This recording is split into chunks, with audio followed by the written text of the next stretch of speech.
What's up, everybody? It's Camtendo, and there is a lot of stuff for me to talk about. We had the direct earlier this morning, and I unfortunately wasn't able to make a video right away because I had work to go to, but there is so much to talk about. So if you guys are ready for me to just go over the things that pretty much interested me personally, make sure to hit that like button. So if you guys don't know, again, direct happened today. For the sake of like longevity, however you say it, I'm just going to go over the things that interested me, which was a lot of things. I'm not going to go over things that were shown off beforehand or things, again, that just don't interest me. So like P5 Tactica, I'm not really like, I'm already going to get it. I don't really care much. You guys already know that it exists. So P5 Tactica, certain other things just won't show up, like the Mario Kart 8 DLC. We kind of saw that coming. The amiibos for Tears of the Kingdom. While it's cool, it's not really worth like talking about here. So yeah, first thing. The elephant in the room for me personally, the Pokemon Scarlet and Violet DLC was shown off in the Direct. Now, I was definitely not expecting that. I was expecting this to just show up in a Presents next week, because I just got that feeling that we would get a Presents next week, since it's just been so like late for anything to happen, and next week is the last week of June before we enter July. So I was expecting a new Presents to happen for that specifically, but no, we got it here. And that's not the only Pokemon related game we got, but just holy crap, we got new news about the 3 new legendaries, if they are legendaries. We got the characters. They showed off the fact that the Blueberry Academy actually looks interesting. I thought it was going to be a glorified battle facility, but it's actually this huge terrain that's undersea, which seems very dangerous if you ask me, but it's really cool. The new characters, the 2 rivals, they look really cool. I'm just super excited for the DLC. And the other Pokemon related thing is Detective Pikachu Returns, which we have known about since Generation 8 that this game existed. I think Gen 7 we learned about this game when it was announced for the Switch. We're finally getting it. It looks really good. I didn't really have much expectations for it. If you've already seen the movie, then you know this game's plot. They're pretty much just adapting the later half of the movie into the game, showing a direct sequel from the original game, which ended on a cliffhanger that the movie pretty much finished off. So I feel like the only reason you would actually play this game is just for like clarity's sake, because they may change some things around. But if you've seen the movie, you might have probably seen the game.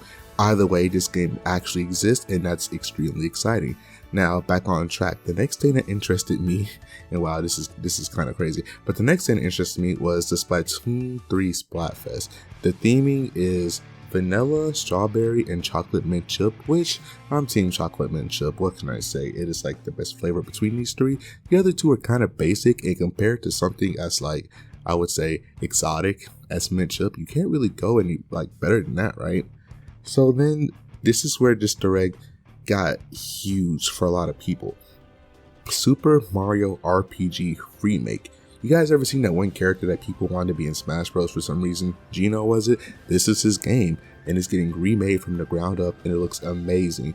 And if you're a Kingdom Hearts fan, Yoko Shinomura is confirmed to be doing the OST. She did the OST for, I believe, the Mario and Luigi games, and this is a Square Enix game, so it shouldn't really be that surprising. But if you've heard the amazingness that is the Kingdom Hearts OST or the Mario and Luigi OST, then you are gonna have like eargasms. This game's OST, if it's like the way I think it is, this game's OST is gonna be absolutely insane. The next announcement we got was a Peach game that we got no clarifications on. It just showed like a really interesting premise that Peach is finally getting her own game. I believe she got her own game in the past, but she's getting another new game. And finally, I feel like the success of the Mario movie kind of let them know that yes, Princess Peach can be more than just a damsel in distress, and we're getting that again here. So that's extremely, extremely exciting. I can't wait to see more. I wish we saw more, but the fact that this game exists is exciting within itself. The next thing we got is Luigi's Dark Moon. The sequel to Luigi's Mansion is coming to Switch, which is crazy because I kind of wanted Luigi's Mansion to get remade for the Switch too. That way we have the entire trilogy here. But no, we're just getting Dark Moon, and we got 3.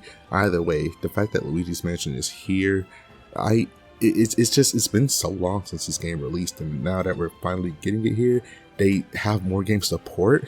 Like, they can actually just reach in from the 3DS and just grab something to remake it, and I was really hoping they would do that for Dragon Quest, like you could get the 7 or 8 onto the Switch, because those games were PS2, then they were on 3DS, and I feel like they would be really good on Switch. Even 9, 10, maybe not, because it's an MMO, but I just really want to see more games get ported and like get this proper new glow up for the Switch. It's insane that this is even happening right now. Next up, we got, again, Dragon Quest Monsters. Now, I'm not really, I just got into Dragon Quest recently. I'm like not big of a fan as I want to be. Dragon Quest Monsters, from what I understand, is a sub-series within Dragon Quest where I think you tame the monsters, and it seems to be really interesting premise if you're like into Pokemon or monster collecting RPGs like that.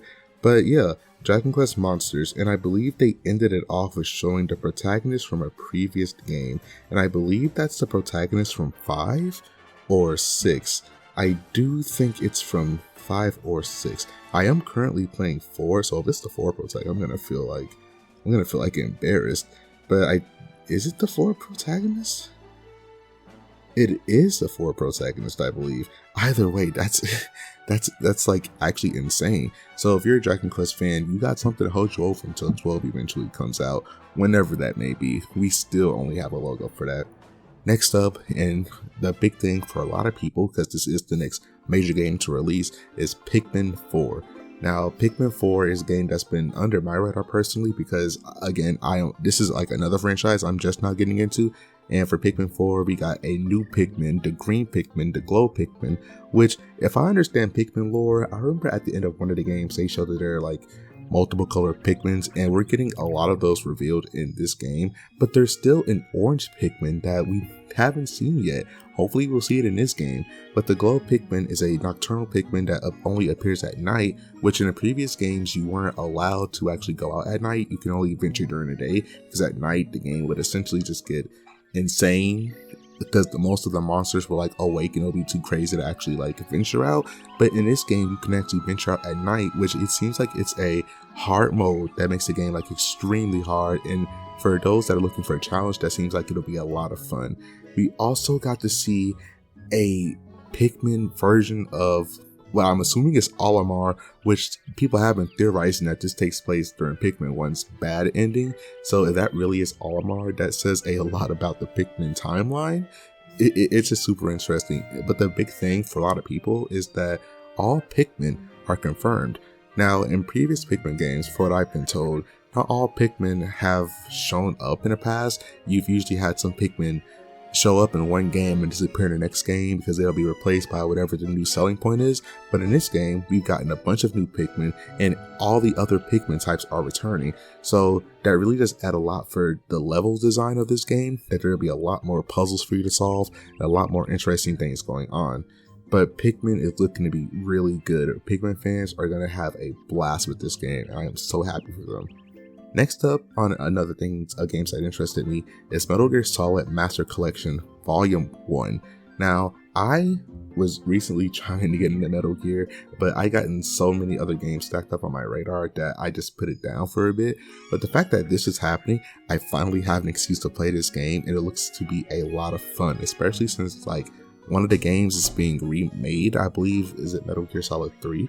And it's being remade, but also remastered here, which is cool. So I'm definitely picking this up. I don't have much to say because I'm not a Metal Gear Solid fan yet, but the fact that this game is here is amazing. Now, another game that is not really talked about all that much is Penny's Big Breakaway. And that is a game that it looks extremely exciting, especially since we just got the new Sonic game. This is a game that is made by the people that made your favorite game, Sonic Mania, I believe, and Sonic Origins. And this game looks insane. It's like, it took a cool aspect, which I believe is like yo-yos, and made that like the entire game, which, if you are a fan of fast-paced platformers like Mario, I strongly recommend you give this game a try. From what we've seen, it looks extremely, extremely fun. Now, we got a WarioWare game. Like this game, this direct is extremely like Mario centric, and we got a new WarioWare game. I wish it was a Wario Land, but we got a new WarioWare game, and Koizumi danced for us, which was good, great. It was amazing. And the final announcement: the next installment in the 2D Mario Brothers franchise, Mario Bros. Wonder, I believe is what it's called. And this game looks insane. We got Elephant Mario. We can play as Daisy. You can do so much in this game. And frankly, the game seems like Mario ate the wrong mushroom. Like, there is a bunch of crazy things happening in this game, and it's just so bizarre. But this is the next big step. We are finally moving on from the new Super Mario Bros. Series. No more New Super Mario Bros. 1 or 2 or U. Like, we're finally moving on from that, and I am so excited because if you guys don't know, Mario Maker almost killed the 2D Mario franchise, because you really didn't need a new Mario Brothers game if you can just make your own levels. And that opened up the gateway for so many amazing fan creations, so many amazing level designs, and we're finally getting a new game that just looks honestly crazy. And the level of detail, the level of like there's a scene where Mario goes into the pipe and he his hair is flowing back and his hat flies off, and before he fully goes through the pipe, he reaches his hand out and grabs it. He has a power up that turns him into a spiky ball, and he's destroying blocks and things like that, destroying enemies. And the game just seems like it has a lot of charm to it, but there's also this weird LSD type, high aspect going on, which really adds to the whole Wander title part of the title. But this game looks extremely exciting, and the fact that it's coming out, I believe, this year is insane. I actually cannot wait. I have been starving for a new 2D Mario game that isn't Maker or a new game for so long, and we're finally stepping up. We got our 3D Mario with Odyssey. Now we're going to get our true next 2D installment being Mario Bros. Wonder, and that is amazing. Now, the big elephant in the room, the Switch cycle is apparently still going strong, but Metroid Prime 4 is still nowhere to be found, and that gives me the impression that Metroid Prime 4 is gonna be on this supposed leaked new Switch model.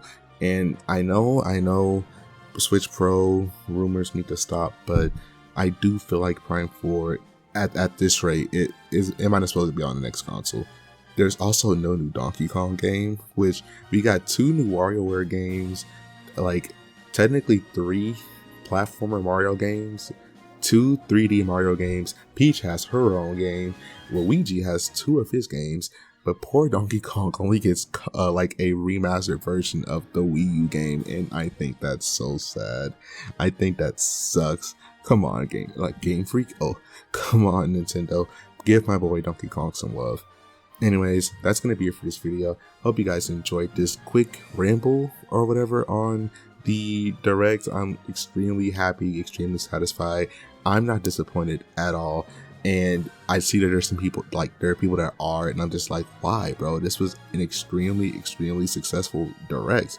And for a lot of us, we weren't even expecting a Direct. We were hoping or expecting it to happen to September, or we're just gonna get partner showcases or something. But we got something. We got Pokemon, 4 new Mario games, Metal Gear, Pikmin. What more could you want? We just got Tears of the Kingdom.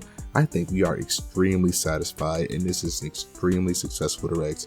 But again, that's gonna be all from me. Thank you guys so much for watching. My name is Camtendo, and I will see you guys when I see you. Bye.